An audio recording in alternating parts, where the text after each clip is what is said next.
Hello all.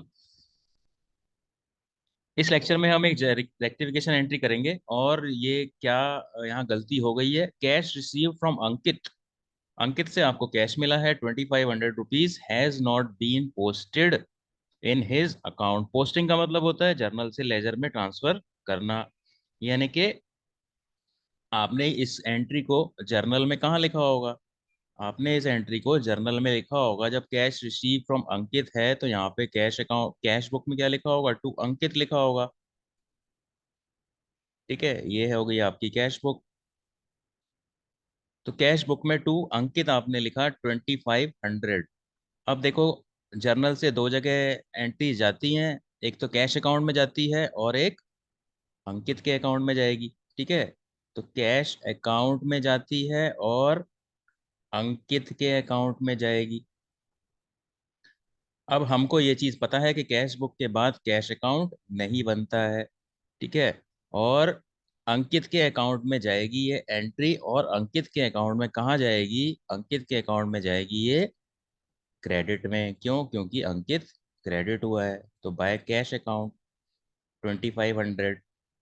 ठीक है, तो इसका मतलब क्या है? ये नहीं हुआ है, अंकित को हमने क्रेडिट नहीं किया है। तो जब अंकित को क्रेडिट नहीं किया है तो हम क्या करेंगे? यहाँ पे अंकित को क्रेडिट कर देंगे। तो हमने क्या किया रेक्टिफिकेशन एंट्री में? To Ankit, Ankit account 2500। अब यहाँ पे सिर्फ अंकित के अकाउंट में प्रॉब्लम है। तो अंकित के अकाउंट में प्रॉब्लम है और किसी अकाउंट में प्रॉब्लम नहीं है। तो ये क्या है आपकी? ये है आपकी एरर ऑफ ओमिशन, भूल गए।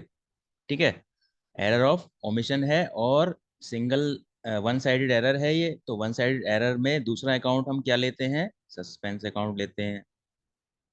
तो सस्पेंस अकाउंट डेबिट 2500 रुपीज। तो इस तरीके से इसकी रेक्टिफिकेशन एंट्री हो जाएगी। और नरेशन आप क्या लिखोगे? बीइंग लिख के जो क्वेश्चन है वो लिख दोगे और वे लिख दोगे now rectified. So being cash received from Ankit not posted, not posted now rectified. Now rectified लिख दो या फिर नाउ पोस्टेड लिख दो, क्योंकि पोस्टिंग की ओमिशन थी और हमने पोस्ट कर दी है। अब ये एरर सुधर गई है। तो ये तो थी जर्नल एंट्री बनाने की। जर्नल एंट्री हम कब बनाएंगे? जब ट्रायल बैलेंस वगैरह बन जाएगा। ठीक है, तो आपको ये पता होना चाहिए वन साइडेड एरर को दो तरीके से हम सॉल्व करते हैं। एक तो before trial balance. Before trial balance का मतलब क्या है? कि लेजर नहीं बने, लेजर बैलेंस नहीं हुए। तो जब लेजर बैलेंस होंगे तभी तो ट्रायल बैलेंस बनेगा। तो जब अगर ट्रायल बैलेंस नहीं बना है तो हम क्या करेंगे? उस लेजर में जाके ही डायरेक्टली हम लिख देंगे और वो गलती सुधर जाएगी। ठीक है, ऐसे लिख देंगे। और अगर हमने ट्रायल बैलेंस बना दिया है तो यानी कि अब हमें इसकी जर्नल एंट्री करनी पड़ेगी, क्योंकि जब ट्रायल बैलेंस बनाया होगा तो ट्रायल बैलेंस मैच नहीं किया होगा। क्यों मैच नहीं किया होगा? क्योंकि ये single and one sided error है। वन साइडेड एरर्स में ट्रायल बैलेंस मैच नहीं होता है। तो जब मैच नहीं हुआ होगा हमने उसको सस्पेंस अकाउंट में डाल दिया होगा।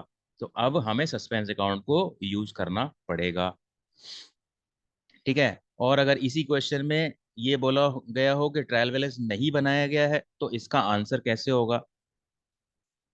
इसका आंसर होगा जर्नल एंट्री नहीं बनाएंगे, बस ऐसी स्टेटमेंट की तरह लिख देंगे। स्टेटमेंट की तरह क्या लिख देंगे? हम क्या लिखेंगे इसका आंसर? अंकित,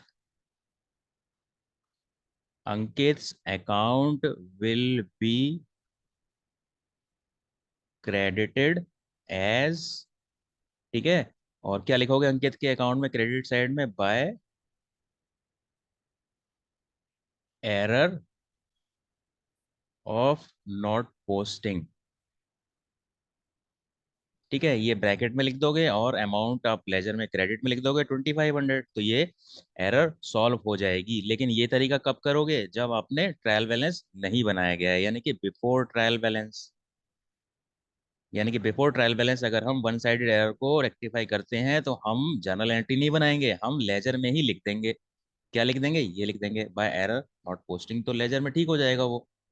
ठीक है, लेकिन जब क्वेश्चन में आता है पेपर में, मगर पाँच छः अगर एरर्स दी हुई है तो पाँच छः में क्या है, कुछ तो डबल साइड होंगी, कुछ सिंगल साइड होंगी। तो उस समय आपको सस्पेंस अकाउंट ही यूज करना है, यानी कि 99% केसेस में आपको सस्पेंस अकाउंट के साथ एंट्री करनी होती है ये क्वेश्चन के अंदर।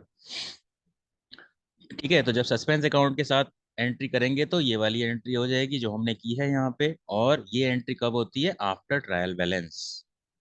आफ्टर ट्रायल बैलेंस जो एंट्री होती है, यानी कि ट्रायल बैलेंस का जो डिफरेंस था हमने सस्पेंस अकाउंट में डाल दिया। तो जब सस्पेंस अकाउंट में आपने बैलेंस डाल दिया जो डिफरेंस का है, तो अब उसकी गलतियां सुधारोगे तो आप सस्पेंस अकाउंट को यूज करोगे और सस्पेंस अकाउंट खत्म हो जाएगा। तो इस तरीके से हम इस एरर को रेक्टिफाई करेंगे। So that is it for this lecture. Thank you.